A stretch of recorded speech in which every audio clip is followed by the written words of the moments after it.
Welcome to the deep dive. Today, we're really getting into a novel that feels, well, more relevant now than ever. It's Jennifer Egan's Look at Me. It really is. Our mission today is to kind of pull apart the layers of this text. It has so much to say about identity, about trauma, and really the cost of turning yourself into a product in the early days of the digital age. We're jumping into a world where the self is just constantly, and I mean desperately, for sale. The main character, Charlotte Swenson, she's a fashion model. She was. Right, she was. Her entire life was built on her image, her external appearance. And then this catastrophic car accident just literally shatters that image. And when she tries to recover, she finds out that her pain, her trauma, is actually the most valuable thing she has left. It's the one thing she can sell. Exactly. It all kicks off with this incredible physical shock. I think we need to start there with the immediate aftermath because Egan grounds this whole wild story in such a visceral, physical reality. Oh, absolutely. Charlotte, whose whole job, her entire identity was based on being seen, on being visible, she starts talking about becoming less visible. She says she's more difficult to see. It's a stunning irony right from page one. The person who lived by the camera, by the light, suddenly can't stand to be looked at. It's a total professional disaster for someone who is essentially a media object. And the medical details Egan gives us are so specific. They're not just for shock value, are they? No, not at all. They establish the novel's central metaphor, the idea of the human being as a manufactured object. Right. You have the surgeon, Dr. Faberman, and he's literally racing against the clock. The golden time, he calls it. The golden time, yeah. Before, and this is a quote, grotesque swelling makes the surgery basically impossible. He has to go in, and he has to go in right away. But the procedure itself is it's horrifyingly precise. To even get to her crushed facial bones, he had to slice her scalp, from ear to ear over the crown. Yes, and then peel the skin down. It's this image of her face being literally dismantled, taken apart, and it just sets the stage perfectly for the conceptual dismantling that's coming later. But the detail that really sticks with you, the one that becomes her new reality, is the hardware? It's the hardware. When they reattached her cheekbones, her jaw, they had to secure the whole structure with 80 titanium screws. 80. 80. I mean, just stop and think about the weight of that. The permanence of this industrial intervention hidden just beneath the surface of her new skin. It's not just a medical fact, it's a count. It's the components of her new synthetic self. And the genius part is where Egan places her for this recovery. She's back in her childhood home. In Rockford, Illinois. And she makes this really dark joke, wondering if the very titanium bolts inside her head might have been invented, right there in some Rockford factory. And that's the connection. It immediately links her own physical trauma, this new mechanized version of herself, to the industrial history of the one place she spent her entire life trying to escape. So the mechanical, the industrial, it's literally become internal to her. Exactly. Which is the perfect bridge to talking about the weight of that place, of Rockford. Yeah, let's unpack that, her relationship with Rockford, because it's not just a backdrop. It feels like the city's story is a commentary on what happened to America when the industrial age ended and, the information age began. It is. Charlotte hated Rockford. She saw it as a place defined by dull, invisible things. It was the complete opposite of the spectacle and glamour she chased in New York. And yet now she's physically full of those same things. Screws, bolts, industrial parts. That's the brilliance of it. Egan zeroes in on Rockford's invisible economy. This was not a city famous for making big, flashy, final products. Right, it was a city of component parts. We learned it made things like, grain binder attachments? Seamless sock knitting machines? Oil-lubricated universal joints, adjustable door bumpers, gaskets, spark plugs. They called them automobile sundries. Little necessary things. The guts of modern life that no one ever sees or thinks about. Exactly. The hidden infrastructure. Now, they did have one big moment of ambition. The Tarkington Motor Company. They built this amazing car prototype in the 20s. But it failed. It failed. The investors got cold feet. They walked away. So Rockford just went back to making the hidden pieces, the transmissions, the seals. And Charlotte saw that failure in her own family. She saw the city's whole existence as small, earnest, and futile. Her own father, he owned an electrical supply company. He literally worked with hidden circuitry. Braiding wires. She saw that as their life. Yeah. Quiet, respectable, but ultimately invisible. Yeah. So her whole childhood was just, as she puts it, waiting to leave. while her sister Grace was the opposite. She was cleaving to Charlotte, knowing Charlotte was the one who was going to get out and achieve that visibility. And this whole history, this transition from making tangible things to, well, making nothing, becomes this obsession for Charlotte's Uncle Moose. Moose. He starts writing this multi-volume history of Rockford. He calls it his ideological quest, Yeah. which is a fancy way of saying he's searching for the root cause. He's a man on a mission. He's trying to figure out what had gone wrong between its founding in 1834 and the present day. He's hunting for that exact moment of the ineluctable transformation from industry to information. He wants to pinpoint the day the tangible world died and the information economy took over. And he's not just some local historian. He's more like a prophet of technological doom. What do you mean? He studies the history of technology wheels, glass, chronometers, all of it. And he senses what he calls a terrible reversal.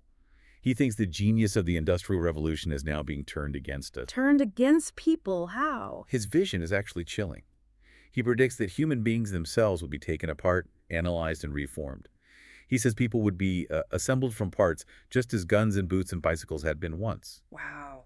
In the information age, the self becomes the ultimate manufactured product with interchangeable parts. And what's so wild is that Charlotte, his own niece, is living proof of his paranoid theory. She is the living embodiment of it, stitched together with 80 titanium screws, an assemblage of parts, sitting right there in the heart of industrial America's decline.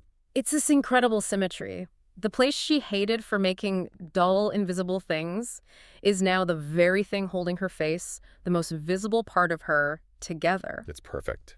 So she finally leaves that physical reality of Rockford and goes back to the world of images, back to New York. She's desperate to reclaim her identity as, glamorous Aunt Charlotte, the fashion model. And the reality of that return is just, it's a brick wall. Let's talk about that meeting with her agent, Oscar. It's so brutal. First, he doesn't even recognize her. He's looking right through the window she's standing behind. Mm-hmm. And when he finally does, he just lays it on her. Her face is uneven. She's an old dog. She tries to pitch a comeback, right? A relaunch me idea. She says her face has no fine lines now, that her structure has been reset. She even suggests pretending she's 23. And Oscar's response is instant. It's crushing. He says 23 is too old for a new girl. It just perfectly captures the terrifying arbitrary cruelty of that industry.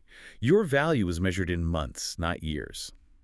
And in that moment, she violates her own #1 rule. Never let people see what you want. And there she is, transparently begging. It's heartbreaking. So she's navigating this new New York with this profound cynicism. She's operating on this belief that everyone's a liar. So since her own beautiful, perfect image turned out to be a lie, her new project is to find the lie in everyone else. Exactly. She seeks out the shadow self in other people, the hidden truth, the perversion that's hiding under the smooth, respectable surface. This is her new way of trying to find meaning, right? Outside of just being looked at. It is. She seeks out men who are fundamentally deceptive, like this guy, Paul Shepard from the World Bank. He's a regular cheater. She sees these affairs as, like, anthropological field trips. She wants to understand the things people hide, to be the child amputee or the mistress, as she says. Yes. She's trying to prove that the external image she spent her life perfecting was always a lie for everyone, not just her. It's a really self-destructive search for authenticity. And that desperation for some kind of real, documented, painful truth leads us right to one of the most disturbing scenes in the book. The photo shoot for Italian Vogue. Yeah. This scene is where Egan just rips the facade off the industry. It really exposes the ultimate physical demands placed on a model when she's seen as just a purely physical object. The industry doesn't just want beauty, it wants drama.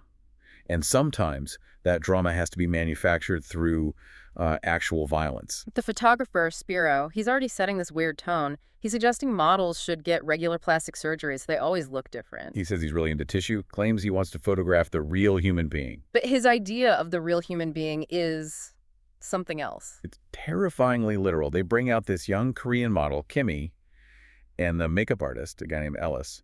He puts on latex gloves and pulls out a razor blade. And he deliberately cuts her face. It's not an accident. It's for the picture. The book is so specific, high on the cheek, and then a long one on the forehead. It's just pure conceptual violence. It's not about making her look better. It's about creating a visible wound that the camera can capture. And the girl's reaction is what's so unsettling. She just endures it. With this quiet incomprehension, She accepts that her suffering has no purpose. She just trembles while the photographer yells for them to capture her tears. Charlotte is watching all of this unfold, and for her, this is the breaking point. This is the moment she completely ruptures with her past life. Seeing someone else subjected to that kind of casual, brutal objectification, being literally forced to generate trauma for content, it horrifies her. She turns away and she starts yanking her own hairpieces out. It's a physical rejection of everything she was. She finally understands that being that purely physical object is a kind of self-annihilation. The industry wants authenticity, but only an authenticity that's manufactured and documented for the camera. And that scene, that physical violence, is the perfect lead-in to the next part of the story, which is all about the conceptual and financial violence done to the self. Absolutely. The razor blade gives way to the legal contract. Just as her old life is completely falling apart, this new, very modern opportunity pops up. Thomas Keane's venture, personal space. And this is where the novel becomes eerily prophetic about our current moment. It really is. So what is personal space? It's a platform designed to sell raw experience. It bypasses traditional media books, magazines, all the curated stuff. Keane has identified this profound emptiness in the culture. An emptiness he thinks he can sell a cure for. Who is the target audience? It's for people who are, in his words, dealing with intangibles Yeah. in their office jobs. People who feel this powerful sense of all the stuff we're missing. Mhm. People who are lamenting no one actually makes anything anymore. That sounds familiar. It's the anxiety of the post-industrial worker who suspects their job is basically meaningless. So they crave a connection to a world where production, whether it's making socks or, making scars, is at least tangible.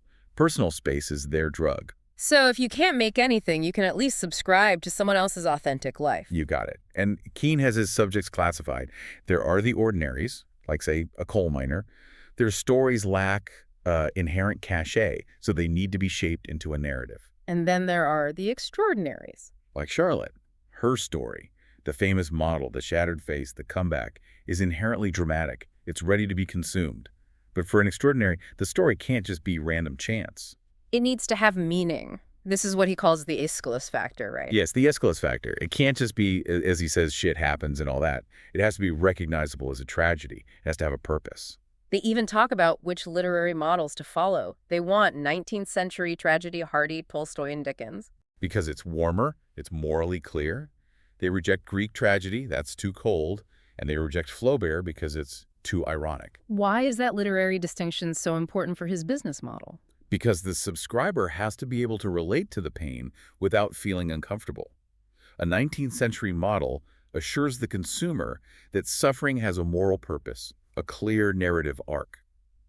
Keane needs Charlotte's trauma to be a meaningful, consumable story, stripped of any complexities that might, confuse the customer. He's demanding the story without the built-in commentary. Precisely. It's the ultimate form of narrative control over someone else's life. And his vision isn't just local, it's a global enterprise. He shows Charlotte a mock-up of the website featuring a Samburu warrior from Kenya named Kanja. I think we need to spend a moment on this example because it's not just some kind of poverty tourism, it's much more sinister. Oh, it's incredibly sinister. It reveals the core capitalist logic of the whole venture. Subscribers can click on Kanja's image, click on the beads he's wearing, which were supposedly made by his niece, Baka, and buy them. Or donate money. It's a direct-to-consumer pipeline for, raw anthropological identity. But it's more than that. The real hunger isn't just for the experience. It's for the promise of upward mobility. Keane is asked what the #1 aspiration of every international ordinary is. His answer is immediate. To live in America. And live in America. So he's not just selling their culture. He's selling the possibility of the American dream, sponsored by our consumption of their raw experience. He openly says he can turn a Samburu warrior into a pop star. He's scouting the globe for raw material. It's the colonial model, just updated for the digital age. Instead of extracting natural resources, you extract identity and potential, and you sell both the image and the hope of transformation to a global consumer base. It's profoundly cynical. And Charlotte's deal locks her right into this very system. She negotiates an option agreement. A small sum up front, $2,500, then another $7,500 when she delivers the first draft. But the really critical detail is the long-term claim he has on her life. Thomas retains the rights to all her materials for 5 years. A 5-year option on her existence as content. And that commodification of her experience is just the appetizer for the main course. which is the most chilling concept in the whole book. Yeah. The literal legal transfer of her entire identity. Right. This is where the novel goes from sharp social commentary to something like dystopian prophecy. We have to look at the fine print of that contract. Yeah. The narrator eventually finds the contract and points us to one specific paragraph, paragraph 23, transfer of identity. And what does it sell? It's a clause that allows the subject Charlotte to sell her identity rights to the service for a mutually agreed upon lump sum.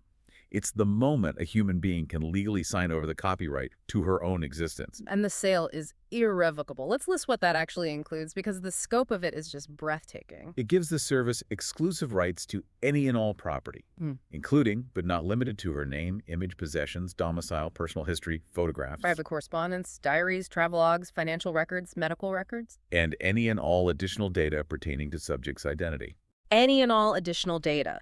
That is the legal transfer of the digital self. It's not just selling your memoir. It's selling your past, your future, your digital ghost, every data point ever collected about you.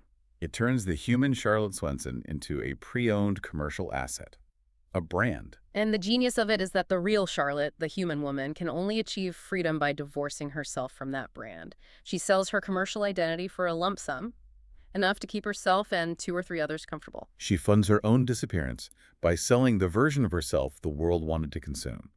And that commercial entity, Charlotte Swenson, lives on, completely separate from her, becoming this grotesque, omnipresent brand. The description of the brand's afterlife is where Egan's satire is just on fire. Oh, it's brilliant. The products are all perfectly aligned with her manufactured story of trauma and recovery.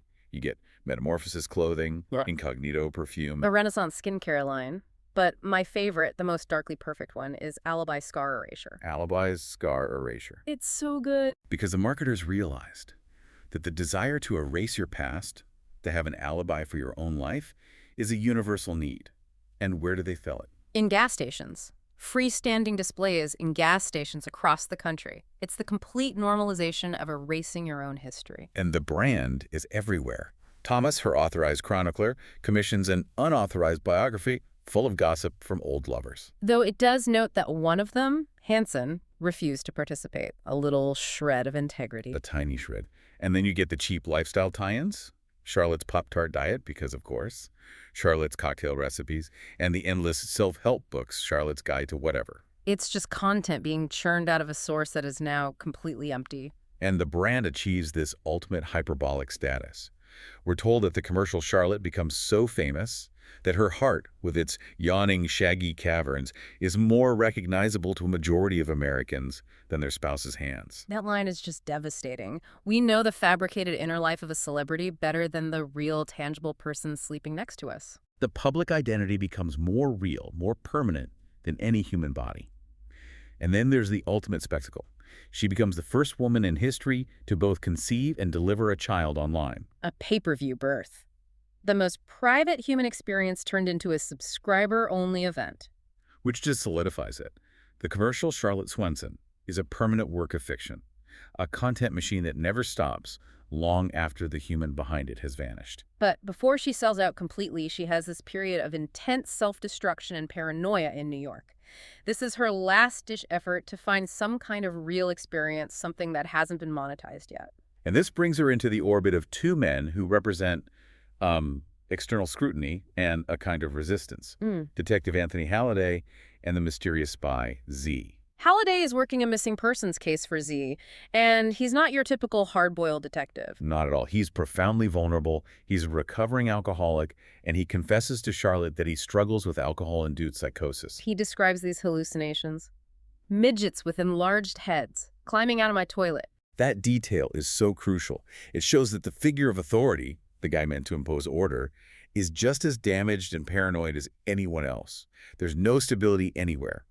So he and Charlotte fall into this self-destructive relationship. It's fueled by alcohol and mutual desperation. She's trying to escape her own despair, which she describes as this physical thing, a drawling, mountainous weight. It's as real to her as the titanium in her face. And it all comes to a head one night on her balcony. Right. She describes this squall of hope, memory, and an obstinate will to live. And in this moment, she climbs over her balcony railing and drops 3 feet onto the balcony below. It's such an absurdly small yet profound act.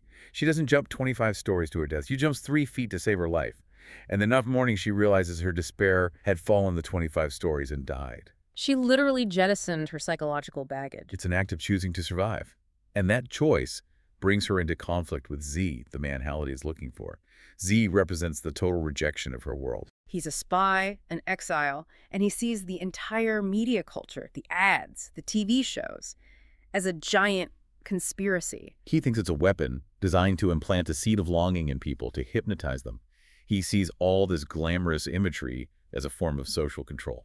And even though Charlotte was part of that system, she's drawn to his radical stance, his purity. But his philosophy is ultimately nihilistic. And violent. He tells her it will end with fire, with an explosion of violence you can't possibly imagine. His only solution is to burn it all down. Which leads to their final, dangerous confrontation in the car. She's flooring it, going 130 miles per hour, and she finds the feeling is too good. Z puts a gun to her head and tells her to slow down, and for a second she thinks it seemed perfect that we die together.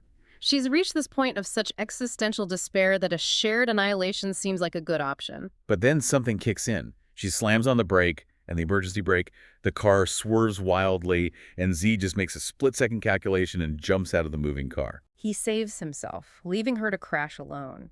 It's her final realization that this journey is hers, and hers alone. Exactly. And that brings us full circle, back to Thomas Keene and the ultimate act of scripting her own history. Even after she's sold her identity, the commercial machine needs to control the narrative of the original event, the trauma itself. So she goes back to the cornfield for the reenactment, and we see Keene, the director of her life, staging the crash. And the staging is just laughably fake. He's turned the site of her real, random, horrific trauma into a movie set. A 12 by 12-foot square of corn has been mowed down. A weird little stage in the middle of a field. And he's doused it in water and covered it in a layer of bright orange sand. It's the bizarre artificial beach dropped into the middle of Illinois. The contrast between the real horror of the crash and this meticulously constructed set is just, it's everything. And Keene, the aspiring director of trauma, basically tells her that the truth is irrelevant now. He orders her to lie for the camera. He says, forget what happened. This is what happened, and it hasn't even happened yet. It can happen any way we want. That quote is the thesis of the whole book. Truth is completely malleable. It's infinitely editable to serve the commercial narrative. He even tells her to emerge from the cornfield with the drop-dead gorgeous kid, Ricky, to create this false romantic story of shared survival. It's all about maximizing subscriber interest. So the book's final conclusion comes in the afterlife section, after the Charlotte Swenson brand is fully established. And the real narrator, now anonymous, looks back and concludes that the public identity she built was just a chimera. A chimera, a mythical creature made of parts from different animals. It's the perfect metaphor for the fabricated self, patched together from pieces of pain, glamour, and titanium. And the narrator realizes that a genuine identity just can't survive that much visibility. She says, life can't be sustained under the pressure of so many eyes. She understands that the truth, the raw, unedited self, dies the instant it is touched by light. So the ultimate goal of her modeling career, that mirrored room where she would be perfectly visible and flawless, she now understands that room is empty. It's filled only with hard, beautiful seashells left behind long after the living creatures within have struggled free and swum away. Her image, her name, her story, all those beautiful shells are left for us to consume. But her true self, the living creature, swam away into darkness and anonymity. Her final freedom was invisibility, the very thing she spent her entire life running from. What a journey. We start with the cold physical reality of 80 titanium screws in a woman's face in the ruins of industrial America. And we end with the chilling conceptual reality of selling your entire identity to a corporation that profits from our craving for raw experience. It's just an incredibly powerful indictment of a culture that says it wants authenticity, that it demands raw experience. But at the same time, it requires that experience to be scripted, packaged, and sold back to us. It just exposes the fundamental fiction at the heart of our entire information economy. So what does this all mean for you, listening to this? The narrator's final freedom came from total anonymity, from escaping the constant gaze of others. She believed her true identity was only preserved in the darkest corners where the light couldn't reach. Now think about how much of your own life isn't just public, but is documented, quantified, and permanently stored somewhere. Your social media, your search history, your purchase data. Do you really believe, like the narrator, that your true self is still preserved and intact only in those private corners? Or have even those corners been quantified, analyzed, maybe repurposed by the Thomas Keanes of the world for a future storyline you haven't even lived yet? It's a provocative thought to mull over as you navigate a world that is always, always demanding that you look at it and demanding you sell back the image it sees.